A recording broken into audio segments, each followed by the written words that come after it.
В Уфе 3 дня медики не могли поставить диагноз пациенту со смертельно опасной болезнью. 36-летний мужчина заразился ботулизмом. Это редкое заболевание. Сейчас Дмитрия Стринатко в коме. Семья не понимает, почему врачи не сразу огласили диагноз. Ситуация разбиралась моя коллега Лилия Курбанова.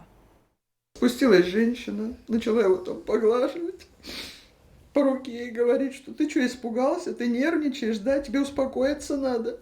Он уже не разговаривал, он просто смотрел там такими глазами. За приступ панической атаки заведующая отделением приняла болезнь, от которой даже при своевременном лечении умирает 10% пациентов.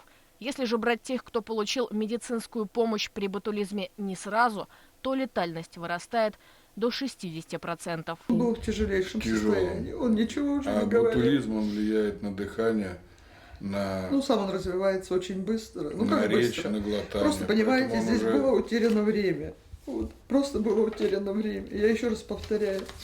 А все вот признаки... у нас документы все подписанные со штампами стационара и с печатью, с подписями врачей. Это что за халатность? Это что за такой низкий профессионализм? 3 дня медики не могли поставить диагноз Дмитрию Стринатко. Родителям говорили, что анализы в порядке. На МРТ у тебя все нормально. Вчера тебе КТ делали, у тебя все нормально. Мест в больнице нет. В отделении. Это где? Это в 21-й больнице. Это тот человек, который дает места в стационар. Спустя 3 дня семья Стринатко решила больше не полагаться на скорую помощь. Самостоятельно поехали в другое медучреждение. В 22-й больнице диагноз наконец-то поставили. Ввели в искусственную кому. Иначе в любой момент могло остановиться дыхание. Так, по словам матери, ей сказали врачи. Ввели вакцину. Насколько сильно инфекция поразила органы, пока неизвестно. Это ботулотоксин, который вырабатывает вегетативная форма. То есть сама палочка кластридия ботулином, она сама не опасна, опасен ее токсин, который в определенной среде развивается.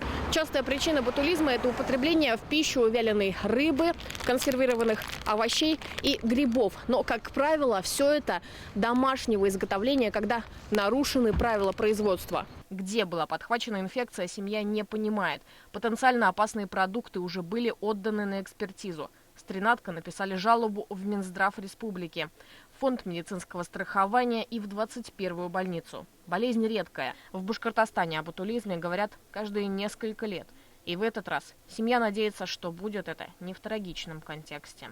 Очень долгий выход из этого положения. Потому что потеряно время. Вот это самый главный, один из немаловажных факторов. Лилия Курбанова, Булат Закирьянов, Артур Ханов, Виктор Миренков. Новости Уфа.